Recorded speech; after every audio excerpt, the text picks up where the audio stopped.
We're on a short leash here. This is Jyotish. Hello. I am Asha. This is Devi. They are going to talk to you about Autobiography of a Yogi, which probably most of you know about, one of the most influential books of our times. They have the distinction of having read it in the 60s, which some of you lived through and some of you have studied in school. Okay? But the difference from their lives was once they read it, they never looked back. And everything about their life has been defined by the experience of the spiritual energy that that book brought into the world.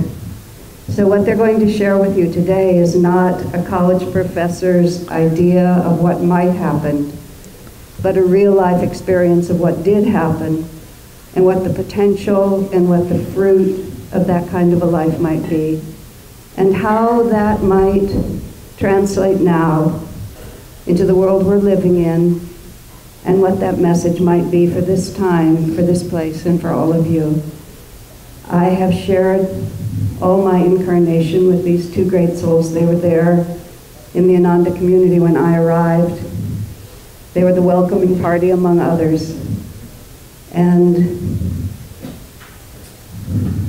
my own life has been informed by the power of these two souls, and it gives me a tremendous pride, and you can see it touches my heart deeply to just be able to say, what an honor to be in the same room and be able to hear them speak today. So enjoy. Thank you, Asha.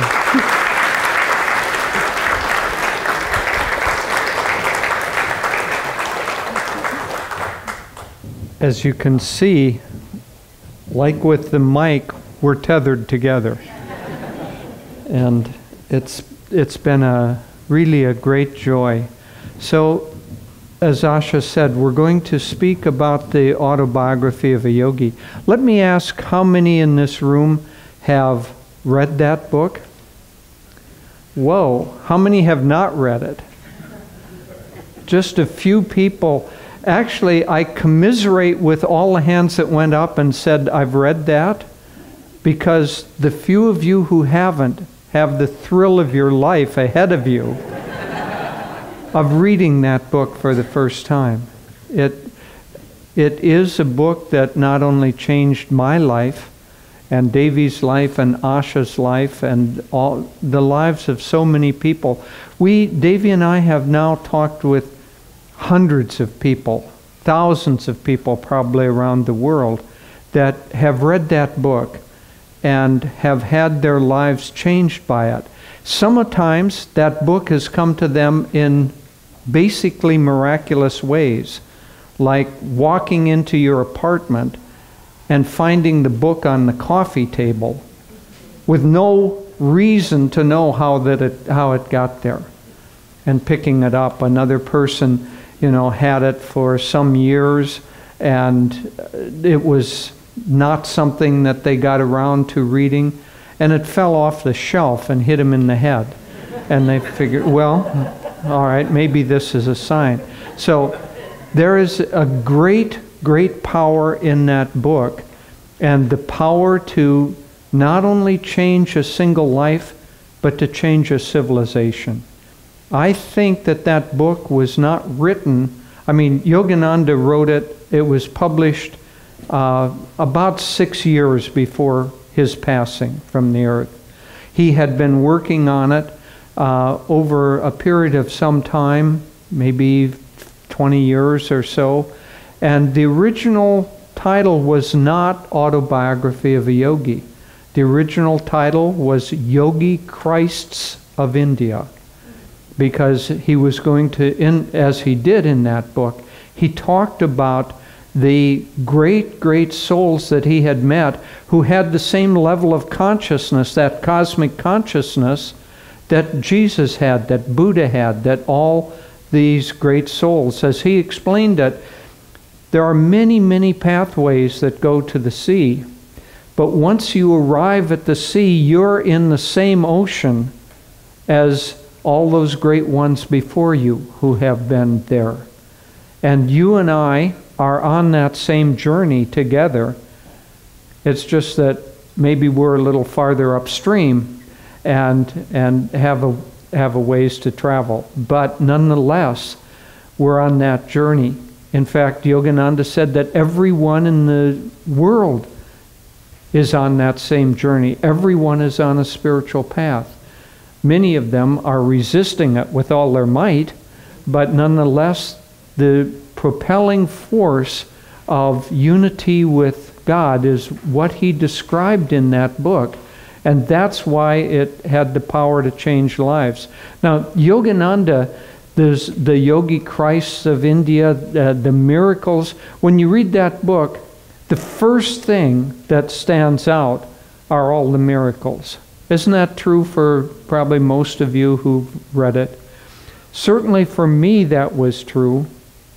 And coming from the background that I came from, that was an attractant and a repellent at the same time.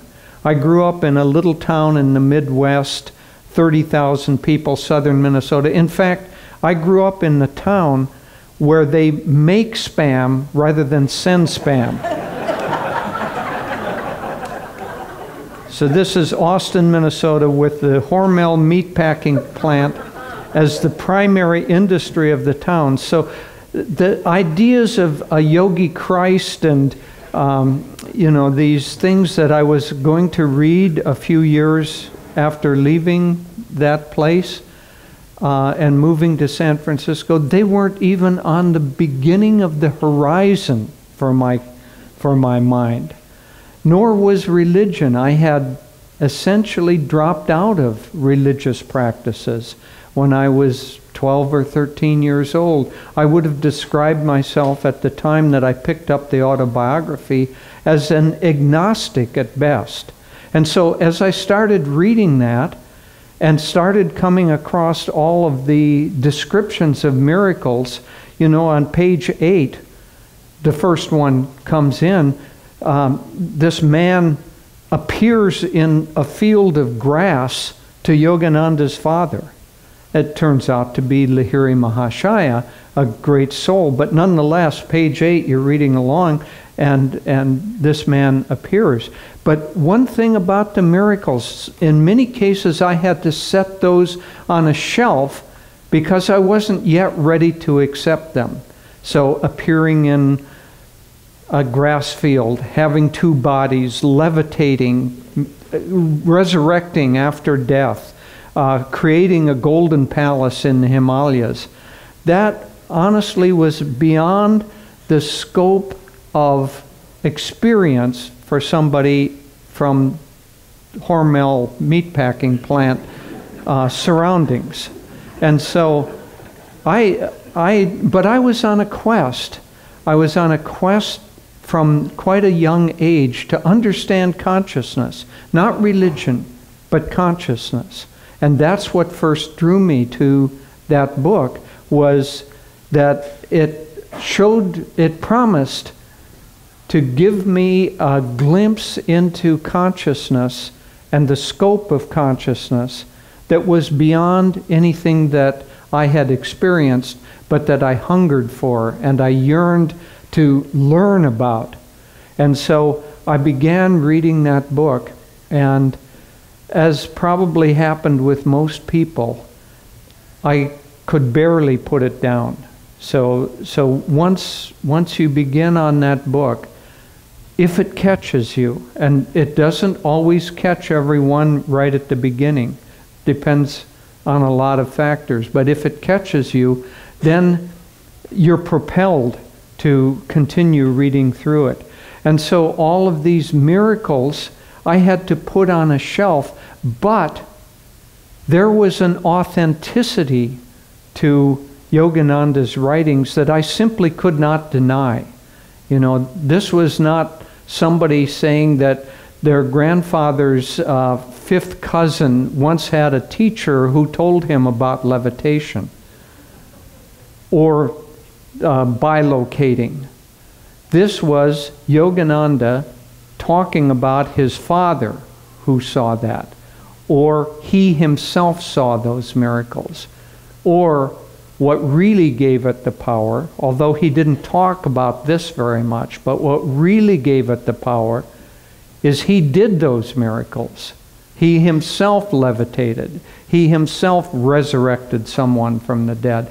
Many, many of those miracles that he talks about in the autobiography, he himself did, but he doesn't shine the light on himself. He shines the light on the consciousness and the potential that we all have. And he does that for a very important and clear reason. He doesn't want to shine the light on himself and make it seem like he is different from us. So as you read that book, you kind of have this thought in the back of the mind, oh, he was really lucky. He really lucked out. He got to go and had a neighbor who could levitate. Or he had this interest, and he just found somebody who propelled that along. It took me some time to understand the depth of his consciousness, the breadth of his consciousness, because everything that he talked about in that book, Autobiography of a Yogi, he himself experienced. So as I say, the miracles, I kind of had to put many of them on the shelf because I couldn't relate to them. But what I was really interested in was the potential for the scope of human consciousness. The chapter, An Experience in Cosmic Consciousness, where he feels the body and the breath become stilled and his consciousness begins to spread out, and he can see through walls and he can feel the roots of plants, and it continues to spread and spread until it's a cosmic consciousness. Now that I could relate to, not that I had experienced it, but that I was hungry to experience it. And the fact that it was the authentic experience of the author gave it a power.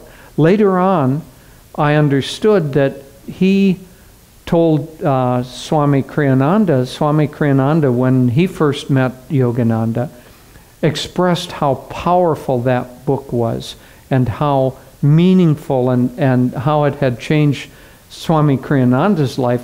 Most of you know the story, but for those of you who don't, Swami Kriyananda read it in 1948 in New York, and basically got on the next bus, traveled across country, and became Yogananda's disciple. Now, that is the kind of potency that Yogananda put in that book. So when Swami Kriyananda complimented Yogananda and talked about how powerful it was, Yogananda's response, that's because I put my vibrations in it. Now, Swami Kriyananda didn't know really what he meant by that, but of course later on he learned. But that book is not just words on a paper. It has the vibration. When he talks that chapter on cosmic consciousness, when you read that, you have the vibration of that experience, even though you don't really experience it yourself yet. But you understand that there's something there and something touches the heart. So that consciousness and the vibrations that were in that book is what sparked the revolution spiritually in America. Now, it wasn't the first step. Yogananda came to America in 1920, and it took him 2 or 3 years to get established on the East Coast in Boston. And then he began to lecture in larger and larger venues. So he went to New York and he lectured in Carnegie Hall, and he filled up Carnegie Hall. And then he went across country, filling the largest auditoriums in the country. And so we read that he did that, and we think, oh, he must have been a really good speaker. You know, somebody probably we would think today a kind of a motivational speaker. You know, he must have been good at that craft. But it was way beyond that. It wasn't that he would just go and lecture. He would go to a city and stay for 4 weeks or 6 weeks. And the big lectures were almost the least of what he did. He gave classes day after day, night after night, sometimes 2 or 3 classes a day. He said he was churning the ether, planting a spiritual vibration in the mindscape and in the landscape of America, which had never seen this kind of teaching up until then. He himself initiated probably more than 100,000 people into Kriya Yoga. But he gave classes, he gave experiences. So the autobiography of a yogi was not something that came out of a bookish scholar that was a hermit. It came out of maybe one of the greatest teachers of the meditative sciences and of spiritual consciousness ever to come here. And so it was kind of the capstone. So he churned the ether. He traveled around America and he did these classes and these lectures and had some notoriety. Not that he cared about notoriety, but the bees have to know where the hive is in order to fly there and get the honey. And so that notoriety let people know where they could get his teachings and how. And he had lessons, he had written other books, but the pinnacle of it all was still yet to come, and that was coming late in his life, and it was the Autobiography of a Yogi. So once that was published, it didn't sell millions immediately, but it began to sell and began to be more and more widely distributed. It was eventually to sell millions. I don't know what the actual score is. It's probably 15 or 20 million copies have been sold. But it's not only the copies that have been sold. It is one of those books that people say, oh, my friend, you have to read this book. I'm going to loan it to you. And so one book gets passed around and passed around and passed around. Some years ago, we were talking with an author who has just published his Yogananda's biography, Phil Goldberg, and it's a wonderful book. I recommend it. But we were talking with him, and he had talked with and interviewed many, many spiritual teachers around America. And almost every one of them said that the Autobiography of a Yogi was what was the catalyst that turned their life in a spiritual direction. Not all of them followed Yogananda. Not all of them had the karma that Devi and I and Asha had to quickly find a direct disciple. But basically, most spiritual teachers in America have had their lives changed or propelled in a spiritual direction by that book. And so there's a potency and a power in that to change consciousness, first on an individual level, but then on a national level, but now on a global level. Because one of the things that Devi and I do is we travel around. Ananda, when I first, well, just to give a little personal story, I first read that book in probably September or October of 1966. And so I read it, and it absolutely changed my thinking and changed what I wanted to do. But I didn't know what to do beyond that. I didn't know that there was a organization that I could go to and find lessons and so on. It was just a book that I read. And then about 6 months later, I was introduced or found the address of a direct disciple of Yogananda. And I was eager to find out more about that book and about Yogananda. So my brother-in-law and I went on Easter Sunday in 1967, and knocked on the door of this disciple who turned out to be Swami Kriyananda. So the step between reading the autobiography, finding a direct disciple, starting to take lessons, and then essentially that turned my life completely over.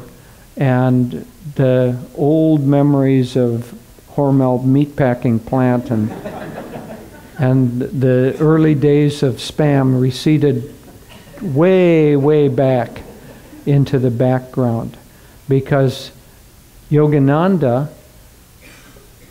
produced after that book. See, that book went out like a psychic, spiritual, potent calling card. And it touched the disciples that then came to Yogananda for training.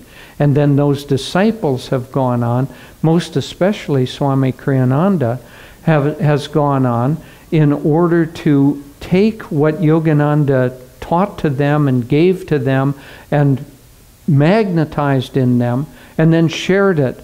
And as I said, when I first met him, Ananda consisted of his living room in San Francisco.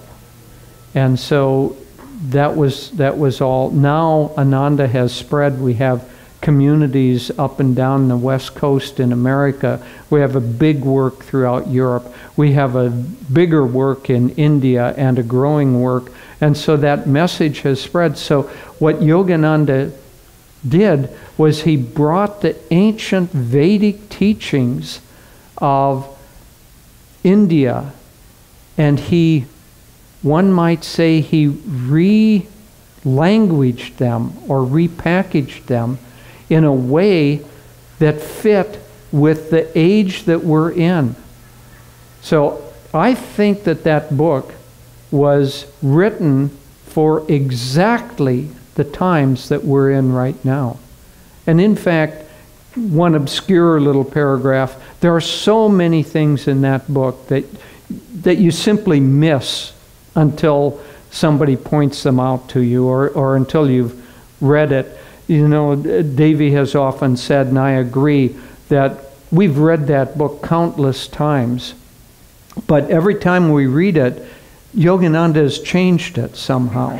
You know, he added a chapter that we didn't know was there before, or he highlighted certain paragraphs, and because every time we go back to it, it seems like a different book. But there's what seems like a relatively obscure little paragraph that, here's another miracle again, that this deathless soul, Babaji, meets with Jesus Christ somewhere in the Himalayas, and they talk together, and they're aware of the restless, materialistic times that are coming to the earth, and they say that we have to have a representative who is sent to the West to bring these teachings. So that book was written for exactly the times that we find ourselves in, exactly the circumstances, the pressures, the restlessness, the electronic noise that we have around us, the politics of division that are not only here but around the world. All of these difficulties that are present in the world today, that book was written as the antidote for it. And so what has happened is that book has planted millions of seeds, and those millions of seeds have sprouted around the world. And I'll just end by talking a little bit about the societal changes that have happened because of that.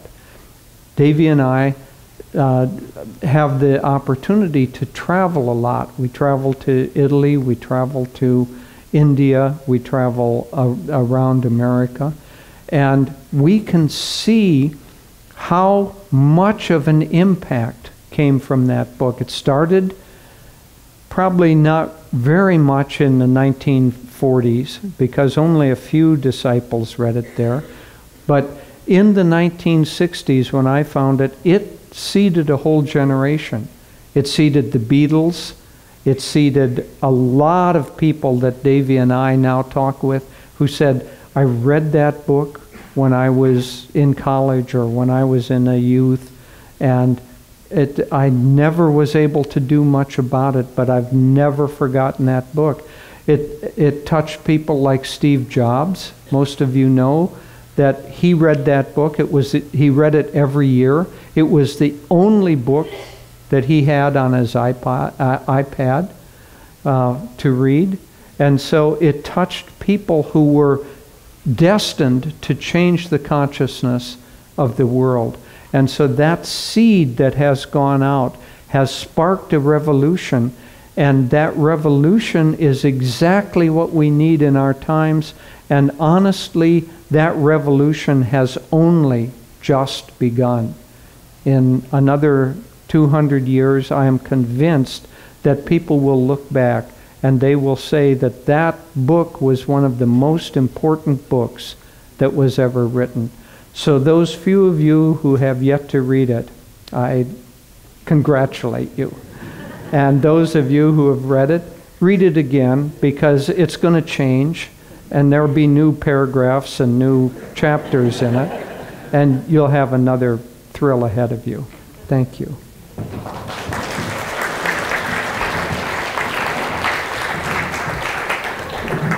We have to pause now to change mics. So give us a minute. Can we turn that up? So welcome everyone, and thank you for coming to the Yogananda Fest. And it's so great to see old friends, new friends, friends from around the world. There are moments in history where a very little event happens, that it changes the course of consciousness. One example happened in the late 15th century. And there were a group of men and women who were looking at the world around them, and they were mainly congregated in a small town called Florence. John Parsons, hi. Old friend, didn't see him here. They were congregated at a little town of Florence, Italy, and they began looking at the world around them, and they began seeing it in a way that no one else had ever seen. They realized there was a spatial relationship between things close up and things far away, and they called it perspective. And they began painting it, and they began sculpting it, and they began studying human anatomy, that the body wasn't just this kind of mush together, but there were delineations of skeletal structure or muscular structure, and they began, against the church law, doing autopsies and looking at the muscles. And this was the great new revolution in art, which we call the Renaissance, the rebirth. And from that, we had a revolution in how we related to space and things, objects in our world. Now we fast forward a little bit, and we get to a man living in Bern, Switzerland. He wasn't very dynamic or noticeable. His teachers thought he was a little bit dull and that he wouldn't make much of himself. And he worked in a patent office in Bern, Switzerland. But he was fascinated with what was the nature of light. And he thought about it, and he talked about it with his friends. He would sit in coffee shops, and they would talk about, I think he didn't keep a lot of friends for a long time, because he was just talking about what is light, what is light? And in this period of time, he wrote something. He saw the world in a different way. And he wrote what has been called the formula which changed the world. And that's E = mc squared. That matter and energy are essentially the same thing. And this was a revolution in science and in physics And it changed the course of human consciousness. Now we move forward. Did I mention the man's name?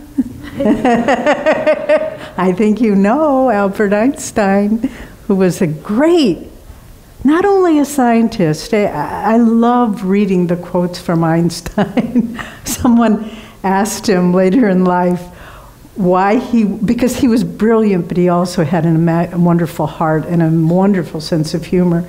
Someone asked him why he was so negligent about what he wore. He didn't really care about his hair or his clothes. And he said, you know, when you are able to really understand that light is the underlying reality and you can prove it mathematically, you really don't care what color socks you wear. and it was true. But then we move forward. And the 20th century has not been a great time for humanity. First there was the war to end all wars, the First World War, followed quickly by the Second World War.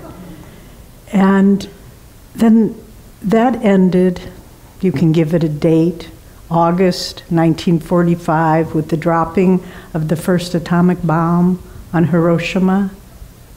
But in a way, that devastation of that one city was only a microcosm of the devastation that that war brought to the world, because it not only destroyed beauty and art and culture, but there was an incredible loss, not just in Europe. The battles weren't fought in America, but globally. There was a loss of faith in God. How could God allow so much suffering? There was a loss of meaning in life, that everything was relative. How do you know what's good or bad? You can do whatever you want. There's no underlying eternal values. It was a loss of hope, a loss of faith, belief, meaning of life. What's it all about? People are born, they're brutal to each other, we die. What's it all about? It was a loss of innocence. And in its place, we are living in the fruits of that bitter tree of loss of faith, belief. It was supplanted with materialism. We'll find our security. We're going to build our little house in the suburbs, and we're going to get a big portfolio, and we're going to send our kids to college. And that's how we're going to be secure and happy, and our life will have meaning. And if we can add power and greed on top of that, all the better. And here we are today, living in the fruits of those experiences. But 1946, as Jyotish was saying, there was a man of Indian origin living in Los Angeles. He was a well-known speaker and spiritual leader, but he wrote a book. He'd been working on it, and he put his vibrations into it. Can you hand me that? I can't move very much. Thank you. And it's this book. You know, there's a wonderful science fiction novel called Fahrenheit 425 by Ray Bradbury. It's a futuristic time when all books are banned and burned and a totalitarian state, but a little group of people pull off and live in a community, and they each memorize great works of literature to preserve them. And so finally at the end, the hero escapes and he finds this village and he meets people, and people say, hello, I'm Tale of Two Cities, and hello, I'm the works of Socrates. Well, if that ever comes to pass, I'm going to be Autobiography of a Yogi. So, but everything in this book, in his quiet way, Yogananda gave us the antidote for the loss that has occurred to humanity. And it's a revolution more powerful than the revolution of the artists or the revolution of science. It's a revolution of consciousness. And, you know, there are great physicians and doctors and so forth have come forward, but the metaphysicians, those people who are curing humanity's ills of consciousness, that's what we need now. And what did he show us? Yes, the miracles. We start with that. The forward frontispiece of the book, Master quotes Jesus in the Bible, "Lest you see signs and wonders, you will not believe." And then he gave us, okay, you want to read the book? I'll give you miracles. But he doesn't leave it with that. In the wonderful chapter, The Law of Miracles, he explains how miracles are done. And it isn't just magic, it's understanding the deepest levels of reality, that matter and energy are the same thing. And many of the things Master said in the 20s, people thought he was speaking metaphorically. He said meditation can change the molecular structure of the brain, and everyone thought, oh, that's nice thinking, symbolism. Neuroscientists are finding now exactly that. Meditation changes the molecular structure of the brain far to the better, far to our benefit. But he explains that, and he quotes, it's a book of hope. He quotes often Christ saying, everything I can do, you can do. And so he's not saying, look at me. It's one of the most, if only you read this book and got the fact that it's an autobiography written from a point of view that is totally unself-focused. I've never seen anyone do that before. It's about everyone else, but not him, and it's his autobiography. And that in itself is the lesson. You can be in this world, you can accomplish tremendous things, but it doesn't have to be about you. The focus doesn't be, look what I did. It's like, look what is possible for humanity. And he's a guide to that. But then he also showed us, in this age of lack of, what's life about? Why are we here? He talks about the purpose of life, that we have incarnated again and again to activate, realize our full potential, our full consciousness. Scientists say that people who study the brain, the last I heard was we use something like 10% of the brain. Well, what are we doing with the rest of that 90%? It's just sort of waiting for us to say, who am I? What is my potential? What can I do with this consciousness that I've been given? It's far more than I know right now. And so he gives us a vision of why we are here, to realize who and what we really are. And that gives us a purpose and a direction. And he shows us that life is not without values, that there are eternal values. In India, they're called Sanatan Dharma, the eternal religion. But it's not about religion. It's about the underlying truth, which is at the core of reality, the core of all creation. And we can try, by realizing within ourselves our own worth, we can begin to realize that there is that truth within myself is true outside everywhere. I've talked to many people, and people who are spiritual leaders, who are so discouraged now by what's going on. And we say to them, this is a moment in time. True, Swami has a beautiful song. The lyrics are, the world can change and disappear, but truth can never die. And the truth of the underlying reality of this world is one of harmony, is one of peace, is one of unity of people, of acceptance of diversity, rejoicing in diversity. And Yogananda shows these truths. Don't give up. Don't give up yet. Hang in there. There'll come a time when people everywhere realize this. So join the forces.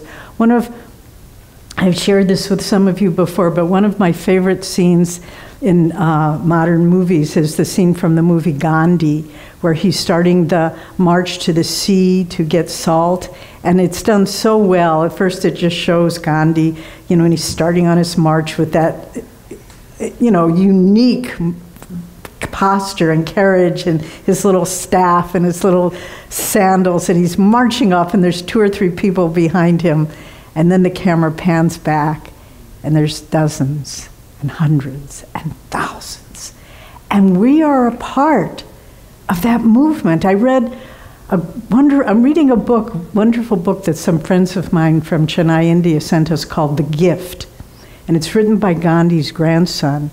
And someone asked Gandhi 2 weeks before he was assassinated, "What do you think will become of your philosophy after you're gone?" And a wonderful quote, he said, "In my life, they will follow me. In my death, they will worship me. But very few will take up my cause as their cause." It doesn't have to be that way. We can take up the cause that these great teachers have brought. We can look and we can say, my life, I want it to have meaning. I want it to have purpose. I want it to have values. I just don't know where to find them. Read and reread and meditate on the Autobiography of a Yogi. It brings home the point that there are values, there is meaning, there is purpose, there's reason for faith, that God has not abandoned this world, but He is so present every moment in every life, all the time. We are in a period of confusion now, but we need to understand. And the wonderful point that Master Yogananda ji makes in this book as well is that happiness, where are we going to find happiness? Is it in that condo which has 1 extra bathroom, or that second BMW in the parking lot? No, happiness is inside. And if you don't find it inside, you'll never find it in any other thing. And the message, his name, Yogananda, means joy, bliss through yoga. And what he is showing us is that who we are, he's holding up, one of his disciples described him as a flawless mirror. He holds up to us the best we can be, and then, not leaving us hanging, he gives us the tools and the techniques of meditation, Kriya Yoga, which you can all learn here at our Ananda centers, and to enable us to make these realities our own. So he gives us the science of religion. He gives us the science of human awakening, and not just for 1 or 2, as we were saying. We travel all over the world, and we meet people. And one of the great joys of our life is to watch people over the years as they take up the practice of meditation. 5 minutes a day, 10 minutes a day. Don't think I don't have the time. If you have the time to brush your teeth, you have the time to meditate. And watching them change, and watching them flourish and flower in the freedom they find within themselves. It's all there. And the autobiography is that we often use the phrase that sparked a revolution, but not only sparked it, it fuels the revolution. It gives us the who, what, how, and when, all of it. And if we use it as a guide out of despair, out of hopelessness, out of confusion, out of feeling trapped in our life, this revolution, just like the followers of Gandhi behind him, more and more people will start to realize. When I came to Ananda, 1969, I met Swami Kriyananda and just a handful of other people, 3 or 4, that's all that was there. But when I met them, I thought, whatever these people have, I want. And I want it more than anything else I could possibly attain in life. So if you in hearing the talks you'll hear today and looking at the books and meeting people, talking, sharing, if there's anything of value that you find in your experience of this Yogananda Fest, go for it, reach for it. Don't hide from the light, but say, the world, and this is the truth, the world needs your light now, just as much as it needed Jesus Christ and Buddha. It needs the light of each soul to make this transformation of human consciousness a reality. That's why we've come. We live in a time of great challenge, but don't be afraid. I think one of the greatest things in the life that we've had is you just give up fear. You realize every step you take, there is a power guiding you, protecting you, filling you with strength and vision, and all that can be yours. You just have to reach out for it, and reach out for, yes, the book, but this is just, this one day, this pages and paper will be gone, but the vibrations that Yogananda put into that book, those are there for those. As Christ said, he who has ears to hear, let him hear. He who has eyes to see, let him see. Feel that vibration, taste it, integrate it, absorb it, let it transform your life. And then we will be part of the evolution of human consciousness, and we will contribute in whatever small or large way we can. But this is the fulfillment, the end of the story, for us to realize ultimately that the joy we are seeking, the meaning we are seeking, the purpose we are seeking always has been within ourselves. And this is what Yogananda came to bring us. Thank you.